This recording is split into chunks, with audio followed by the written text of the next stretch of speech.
So, hello everybody and welcome to the Foodbuild factory. So, first and foremost, like probably most of you at this point, like you will only be 5 people anyways, will know me from Reddit, where I am active for about 1.5 years. And what I was doing is, in Fallout 76, I was selling armor sets. Complete with legendary armor and weapons. And specifically the goal was that I wanted to incentive role-playing a bit. Like, if you watch YouTube videos about Fallout 76, there's a lot of builds, a lot of character guides and stuff like that.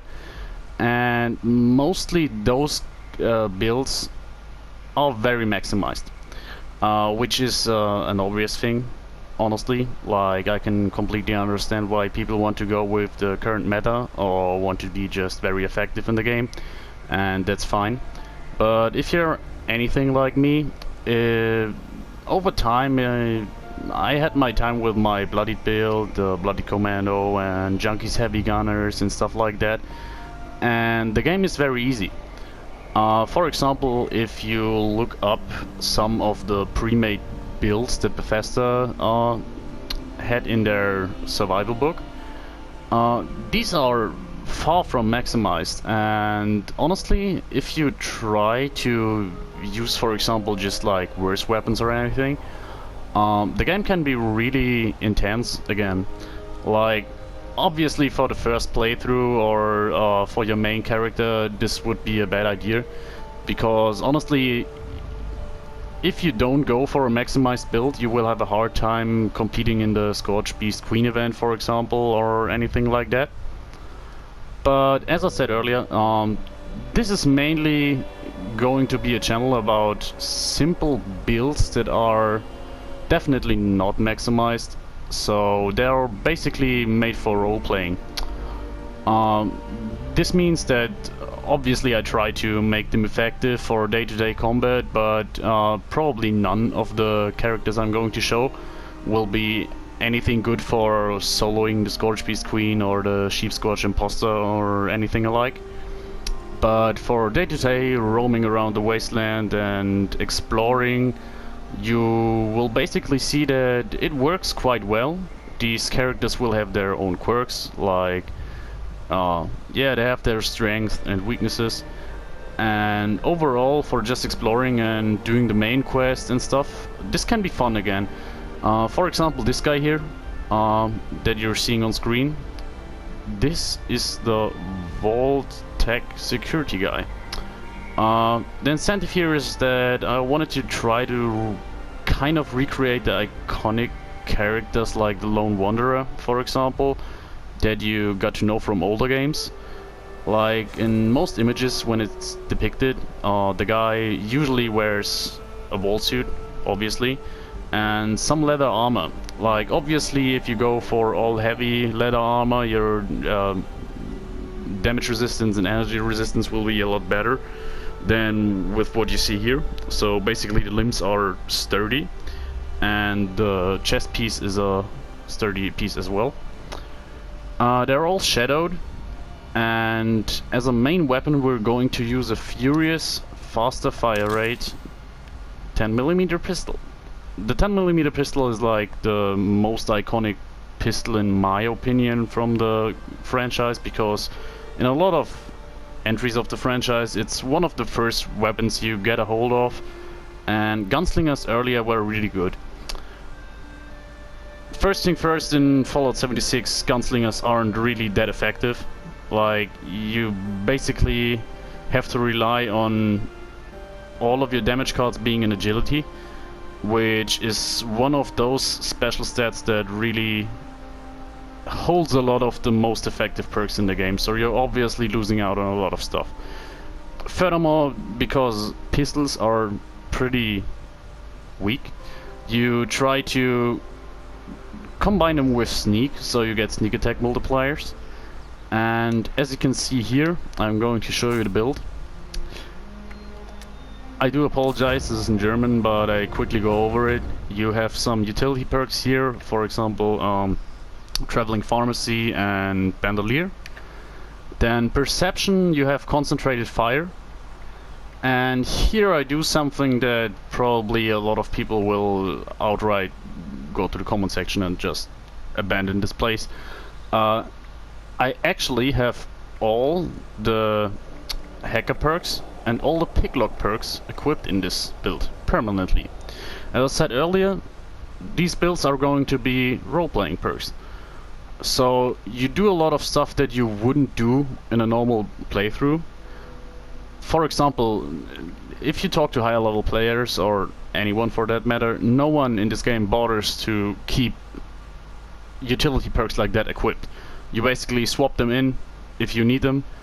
But the thing is that I noticed, this will lead to you basically never picking locks or hacking terminals, because other than maybe to use a shortcut in the silos, you don't bother to go to the menu, de-equip your perks, equip those perks just to open a lock or a terminal and then swap them back.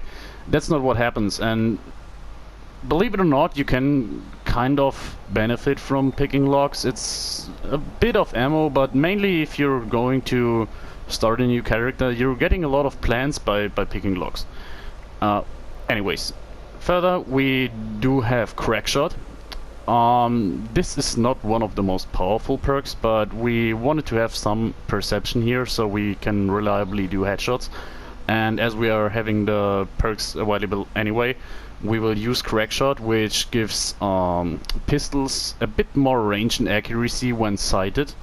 We're mostly relying on sneak in close quarters and using VATS, but on the off chance sometimes this will be useful. Mainly if you're fighting a Scorch Beast, for example, which is, by the way, one of the toughest enemies that you will effectively deal with this build here. I just tried it out and I will show you maybe at the end of the video how I take on a Scorch Beast. Obviously if there are 3 or more or something, it will be hard, but taking on a single one, even though a bit tedious, is definitely possible. In Endurance we do have 2 ranks of Fireproof, which is more than enough to survive any explosion and stuff. Adamantium Skeleton, for the simple reason that usually when we get detected, that's when we are in trouble. And what our gameplay incentive in that moment would be is to run away and get around a corner, go down to sneak again, and this will trigger the Escape Artist perk, and we can effectively be in caution again. Anyways, oftentimes when you get detected and you're a bit flimsy, you get crippled very easily. This can stagger you, you can have a crippled limb, and this can lead to enemies swarming you quite easily. It's not exactly a necessary perk, but it was one of the best fits and I already had it on this character, so I went for it. And Good Doggy, this is simply a good utility perk. It's even one of those perks that probably in a lot of maximized builds will find its place, or in some at least, simply because it's not hard to get food in this game, but if you have this equipped, I personally found that you never have to bother with food again, as simply picking up dog food here and there will be enough to just always have something you can equip in your quick wheel menu, and you don't have to bother to go to your menus, look at what's not rotten, and you can just easily use it. Lone Wanderer, this is a perk you will see more often than not, probably, because a lot of my builds and build style is going to be centered out solo gameplay.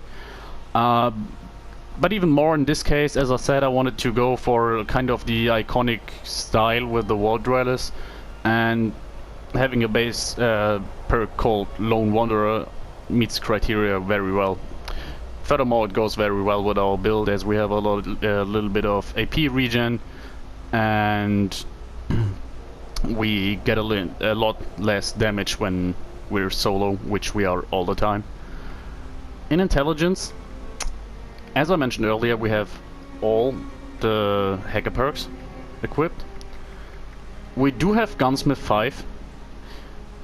This is not necessary, but I decided that I want to go for a decent bit of intelligence simply because this build is made to be a little bit of an all-rounder, and having 10 intelligence will make it so we can level up fairly quickly in a decent manner, and Gunsmith 5 is never a bad choice if you have the perk points to spare. If you feel like you don't really have a problem with repairing your weapon from time to time, you can easily swap this out for Demolitions Expert, and you can then just use grenades to supplement your build. For example, they work well with sneak, obviously.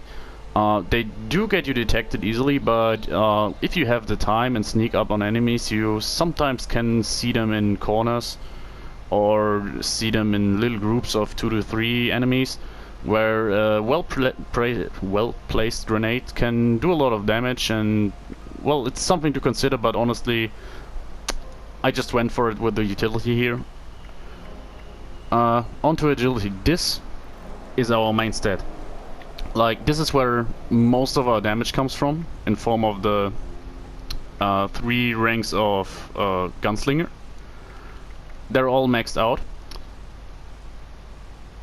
I decided to go for Gunslinger in this build simply because I had some of the Gunslinger perks equipped, and this is after all one of the Gunslinger builds I had the most fun with.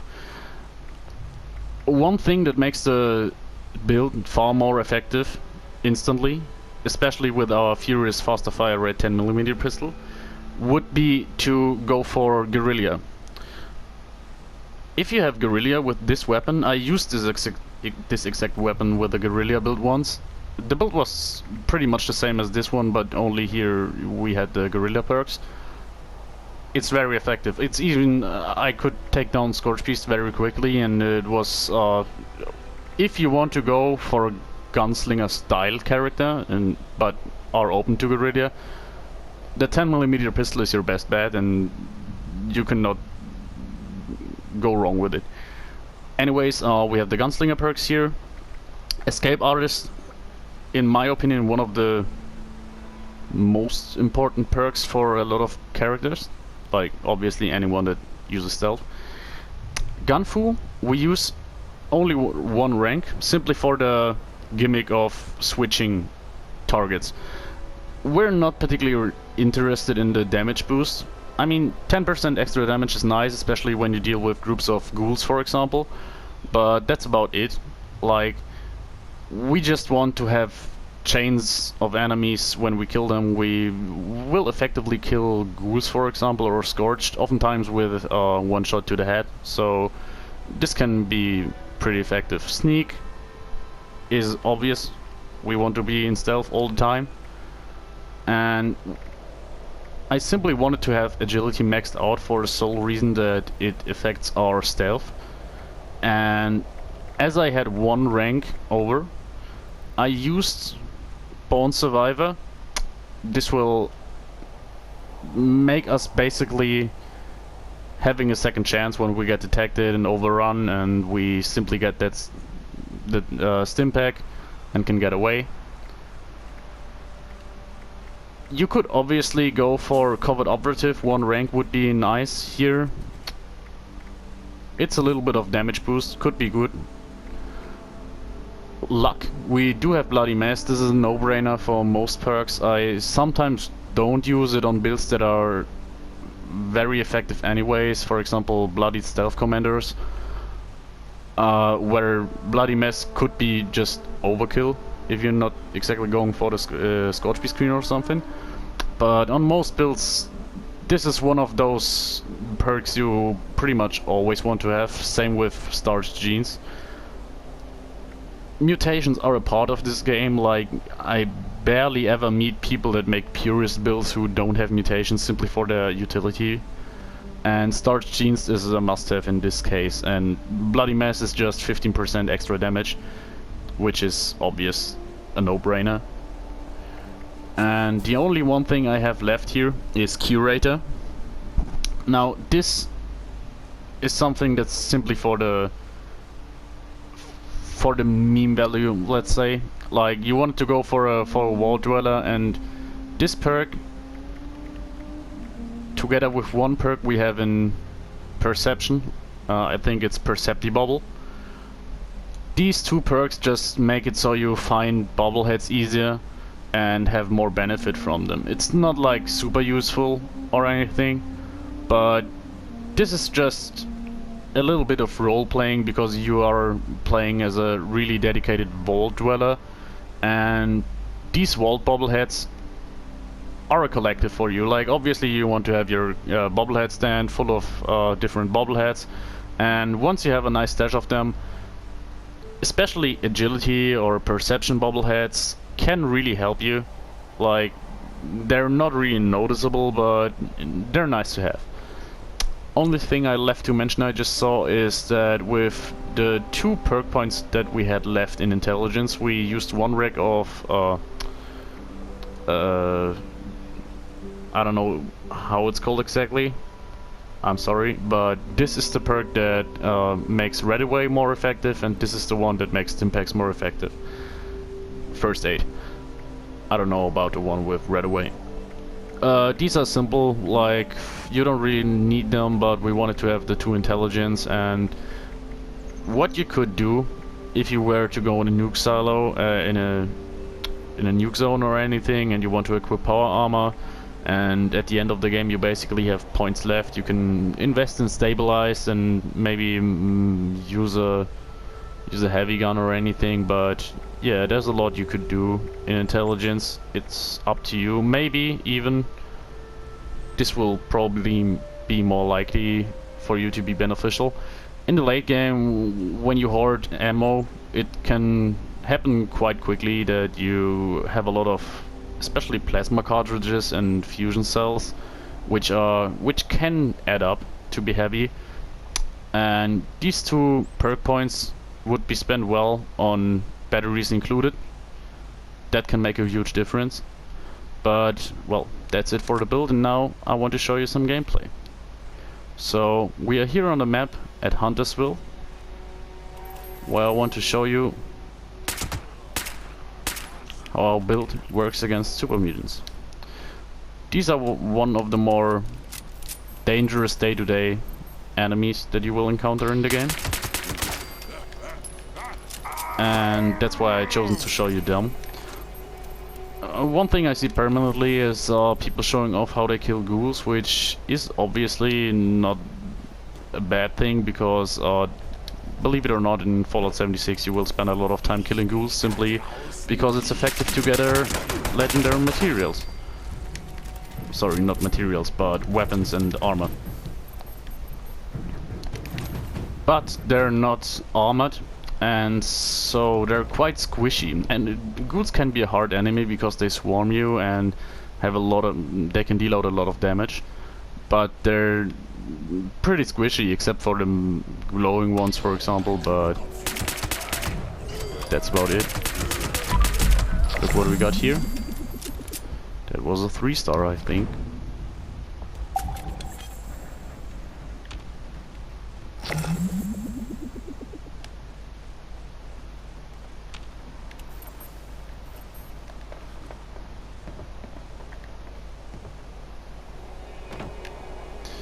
Okay, looks like we don't have a lot of guys here today.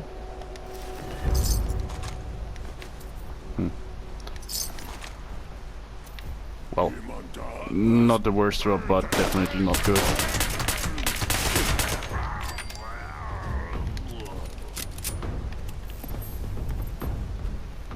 See how quick we get back into danger. Not danger, caution. Escape Artist is a brilliant perk. Sorry, I should really try not to loot everything. It's just a habit I feel hard to abandon.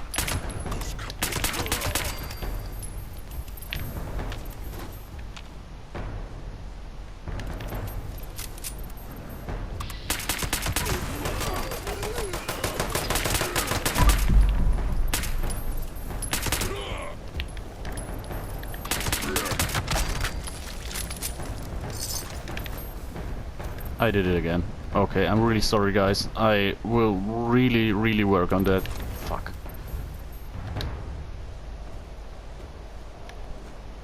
No more looting, except for legendary enemies.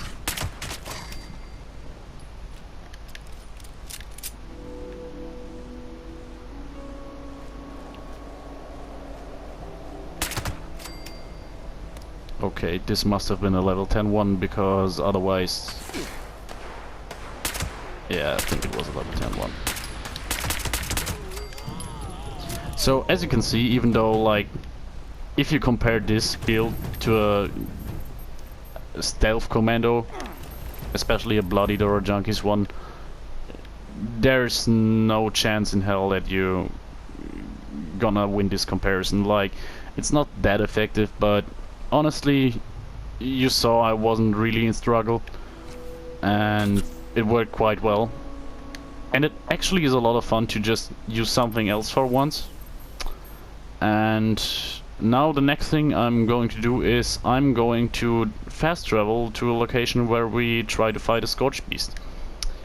I do have to apologize, the only means of recording I do have is directly from my PlayStation 4. So I won't be able to skip the loading screen. But hey, don't worry, I'm gonna talk to you the whole time.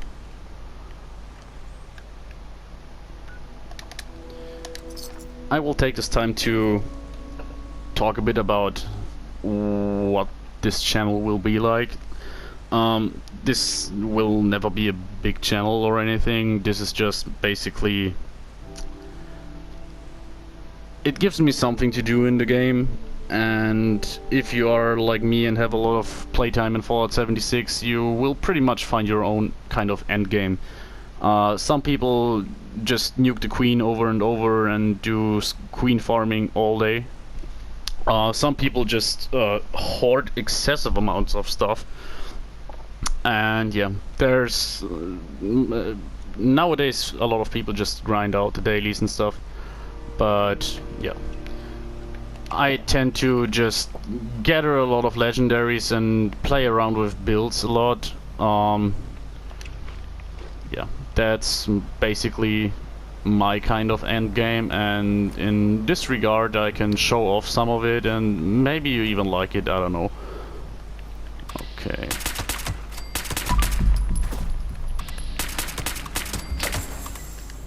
Now you actually see some gameplay against ghouls anyways. As I mentioned earlier, with a furious faster fire 10mm pistol, if we made that automatic, this fight could have been over like a few seconds earlier. Please don't insult me. Alright, see you later.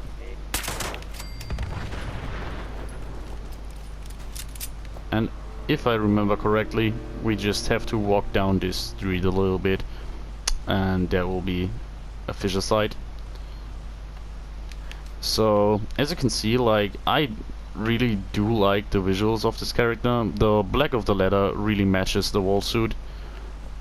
And yeah, your backstory is basically that you grew up in a vault and you were part of the security stuff, even going so far as to getting a leading position, and now you carry out the will of the overseer. Like, how you decide to go in the main story is up to you. This character gives you a lot of freedom.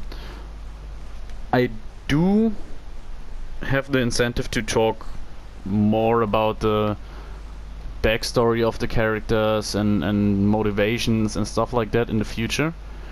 But for this video, to keep it at least somewhat short, I did avoid that simply for the reason that I wanted to introduce myself in the first place and just wanted to let you know a bit about the channel, which I don't have to do in my upcoming videos.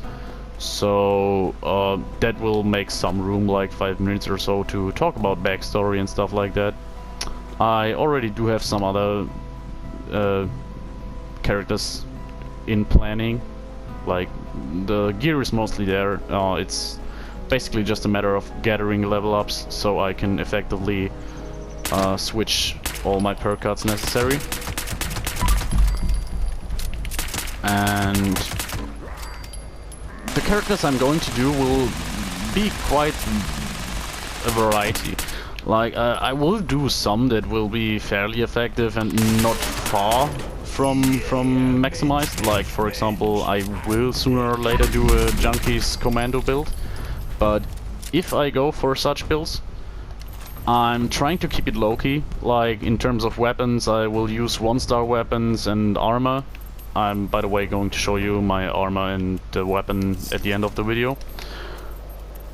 For the simple reason that this is meant to help players that are struggling with the build, and not everybody is on Reddit, on the trading market, and has access to these godlike weapons. Like, yeah, sure, sooner or later you will find something great, but if you want to go for a build, I want to show you what's possible to do with fairly mediocre equipment. Like, for example, this 10mm pistol is nothing people would pay for, really, or nothing great in the terms of the community. Most people only go for the most prominent weapons for... Oh yeah, the floaters arrived. And there's no real reason other than if you want to go for Scorch Beast Queen fights and stuff, where you really see a difference between a bloodied faster fire rate 25 fixer, for example. But if you're going to fight a sheep squatch or anything, like, a bloodied combat rifle will be more than enough. I mean, it's obvious when people have time and don't have anything better to do, they're going to somewhat search for the best equipment in the game, which is what I did, what everyone does. But to get a quick start, especially with player vending, a set of unyielding armor, if you don't care for the second and third effects, isn't hard to come by.